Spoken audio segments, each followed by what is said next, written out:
One of these is a precision planter with a custom 3D printed roller that I made. The other is an Earthway with a plate that I actually modified. But if they both put beans in the ground where I want them, doesn't really matter the actual difference. Green bean seeds are not perfectly identical. So the seed plate you choose has to perfectly meter each one of these seeds to get the correct spacing. The opening in the cells or the geometry of the roller itself particularly matters. With both of these types of plates and rollers, you have the same thing. You get misses and sometimes doubles. But what we're really trying to control is the spacing in the field and the density throughout the bed. Because the spacing problem you eventually see in the field starts right here. The Jang seeder uses these molded plates with holes or other type openings in them to help evenly distribute the seed down the field. The problem I've been having is that these just don't put down enough green bean seed when I actually use it in the Jang roller. That is where the 3D printer really comes in handy. It enables me to actually print rollers with specific size holes and spacing to get the distribution of seed down the field I want and have the correct density. That is the correct amount of seeds per foot of the bed itself.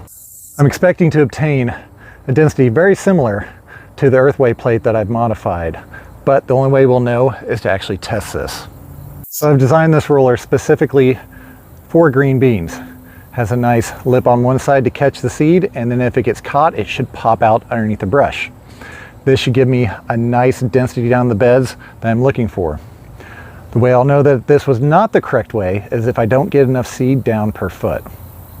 The advantage by printing these is that I can actually control the amount of seed with the least amount of changes on my Jang itself. So as the hopper rotates, it specifically picks up a set amount of seed each time it rotates to drop it to the soil. The Earthway seeder actually comes with these plates, different sizes for different size seeds. This one is the bean plate.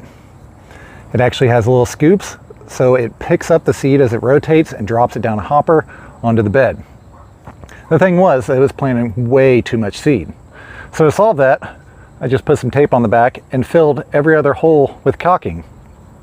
The problem is now, is that this is a set adjustment. I cannot make any more changes to this. So I'm really limited to what I can actually do with this plate. As you travel down the bed, the plate goes through and picks up individual seeds or groupings of seeds, and then drops them down the hopper on the side to be planted down in the soil. The question isn't whether this is as sophisticated. The question is whether the green bean seeds actually care. What I'm going to be testing is very simple. I've got a bed prepped right here next to me. I've already ran the roller dibbler down there without the dibbles, so I have nice straight lines to follow. I'm going to run one bed with the Jang seeder, one bed with the Earthway. So 3D printed plate versus modified Jang plate. And what I'm going to be looking for is the feel, the movement, the overall density of seed we actually get. Again, seed density is the number or the weight of the amount of seed that goes down per foot. That's a very crucial aspect that we always record on our farm, simply to know that we've got enough seed down and that either of these seeders do exactly what they're supposed to. I've modified this one over the years to do exactly what I want it to do. Now I want to replicate it with the Jang. The final results will be when they emerge and look at the actual spacing of the seed and make sure that we have equal number of plants, equal spacing, and overall which one does best. I'm not judging these by the machines themselves. I'm going to judge them by the row they actually leave behind.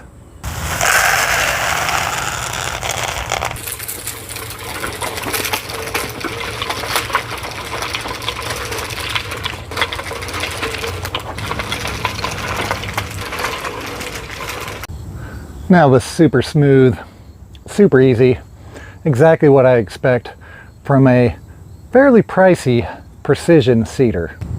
So far, this feels good, but feeling good doesn't necessarily mean it's planting good.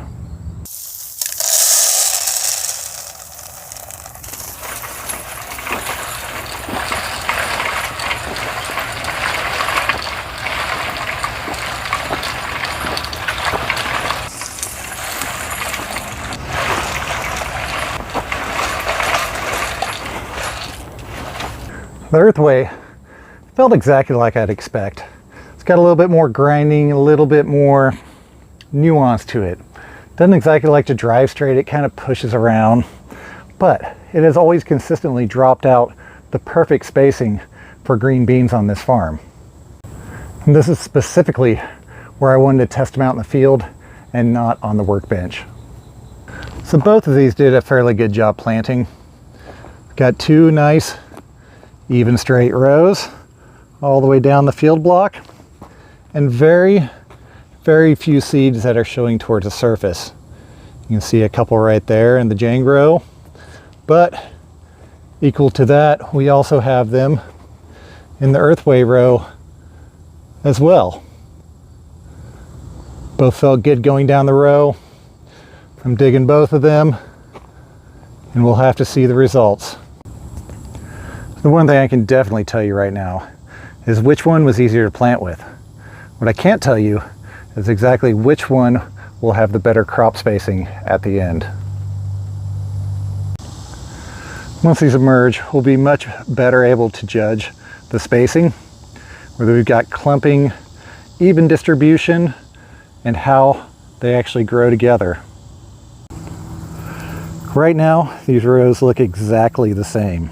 The difference, if there is one, is hiding underground. I have an idea of which one of these should do better, but that's why I'm testing it and taking numbers as I go. I now have a much better idea of which one should work better, but that is exactly why I'm testing them. Even if one works better, does it really justify the price of buying a new piece of equipment? They're both super easy to use. One comes with everything you need. The other one, you have to buy a separate roller for everything you do with it. One has super precise spacing and works no matter what speed you're traveling. The other, it really relies on you maintaining your speed for consistent spacing. Both of these are actually extremely easy to use once you know how to use them. Not complex, simple changes, simply loading your seed with the right plate or roller and walking down the field. The real difference is what your ultimate plans are. Small garden, homestead, precision, market gardening. Better ultimately does not mean better enough to change your system. Which one is the winner? I have to make a prediction, and it'll probably come back and bite me here in a couple weeks. But remember that we took seed densities. The 3D printed Jang, it dropped about 60 grams of seed for a single row. The modified Earthway dropped 30 grams in a single row, which means the Jang planted twice as much as the Earthway, or what the Earthway actually originally planted before I modified it. That means two things. I recreated this here unmodified with this. So my prediction is that this is probably going to give me what I'm used to seeing. Now, with the jade beans, they're smaller, so you get more drops per scoop, and that's why this one dropped more. If this was for Vortex, which are a bigger bean, we'd only have one bean coming through instead of multiple each time, which gave me the increased density. So that tells me I might have to go back to the drawing board, but the true answer will be when this pops up and gets established, and we'll cover that in a future video. And if you are interested in 3D printed rollers, either custom or the standard sizes, we do sell those over at arkenbergfarms.com. There'll be a link down in the description. I'll take you directly to that product. Plus, if you want to learn more about honing in and designing the systems on your farm to make them to where they work as a whole farm, not just individual pieces, That is what we've designed the Grower Blueprint book to do. And the Market Gardening Farm School is an accessory to that, which really teaches you the techniques for doing a profitable market garden and growing. And as always, I'm Keith with Arkenberg Farms. Thank you all for joining me today. Keep farming. Have a good day.